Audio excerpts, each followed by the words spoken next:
Maastricht feels different. The streets are built from warm stone. The landscape rises gently around the city, and conversations on cafe terraces seem to last just a little longer. This is still the Netherlands, just not quite as you know it.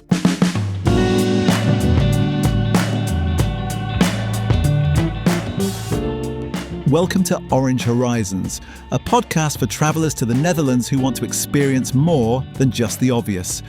In this episode, we travel south to Maastricht, a city shaped by Romans, craftspeople, students and travellers, a place where historic streets meet contemporary culture and where the Dutch landscape suddenly begins to roll.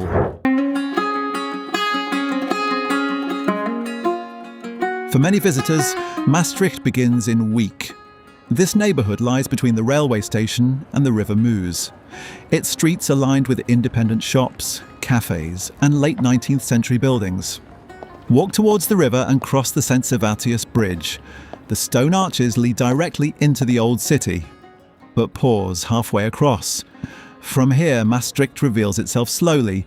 Church towers rise above the rooftops. Boats move along the water, and both riverbanks seem to have their own rhythm. Continue towards the Basilica of Our Lady. The church stands in one of the oldest parts of Maastricht, on a site connected to both Roman and early Christian history. Inside, the atmosphere changes. The chapel is dark except for the glow of candles lit by residents and visitors. From there, let the streets guide you towards the Vrijthof. It is Maastricht's best-known square, but it is most rewarding early in the morning, before the terraces fill and the city becomes busy. A good first walk connects Week, the bridge, the Basilica, the Vrijthof and the old city walls. The distances are modest, but the layers of history make the journey feel much longer.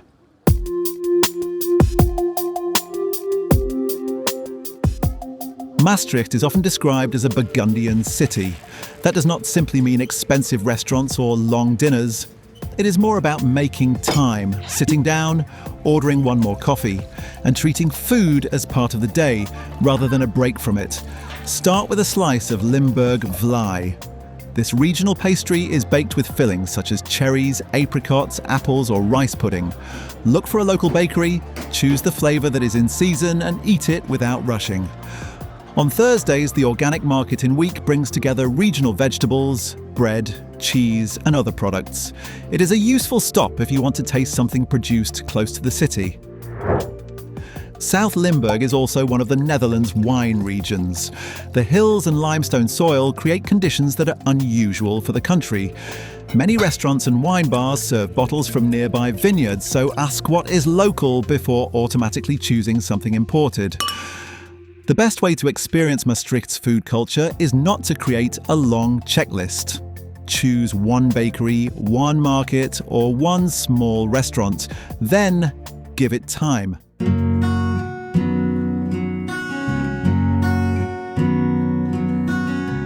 Maastricht is not only a city of churches and medieval streets. Walk north from the centre and the surroundings begin to change. This is the Sphinx Quarter, an area shaped by the city's former ceramics industry. One of its most interesting features is the Sphinx Passage. This covered walkway is 120 metres long and decorated with almost 30,000 tiles. Together, they tell the story of Maastricht's ceramic production and the people who worked in it. The passage is not a polished museum display. It feels more like a piece of industrial memory that has been woven back into the city. Nearby, former factory buildings now contain music venues, film theatres, restaurants and spaces devoted to architecture and design. For another view of Maastricht's cultural life, cross the river again and visit the Bonnefontein. Its distinctive tower stands beside the Meuse in the Ceramiek district. Inside, historic works and contemporary art are presented side by side. A useful route is to combine the Bonnefontein, the riverside and the Sphinx Quarter in one afternoon.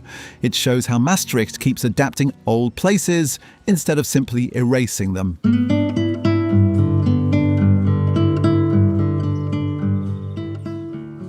South of the centre, Maastricht becomes greener and steeper.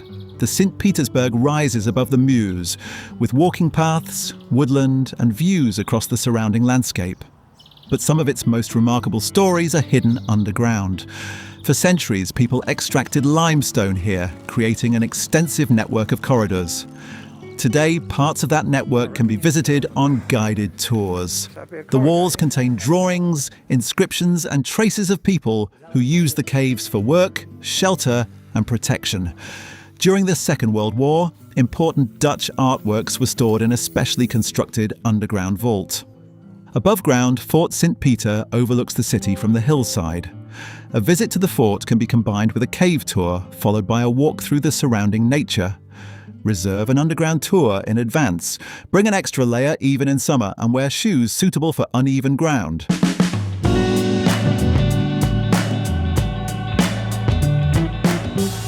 A few practical tips before you travel. First, arrive by train when possible. Maastricht station is in Week and the historic centre is an easy walk away. Second, explore the centre on foot. Maastricht is compact, but its cobblestones and hills make comfortable shoes essential. Third, book cave tours ahead of time. Access to the underground corridors is guided and popular times can fill quickly. And finally, leave space in your schedule. Maastricht works best when there is time for an unplanned street, a quiet church, or a second slice of vlaai. Next time on Orange Horizons, we'll take you to Kinderdijk, where 19 historic windmills reveal how the Dutch have lived and worked with water for centuries. Are you curious to discover more? Head over to holland.com for tips and stories.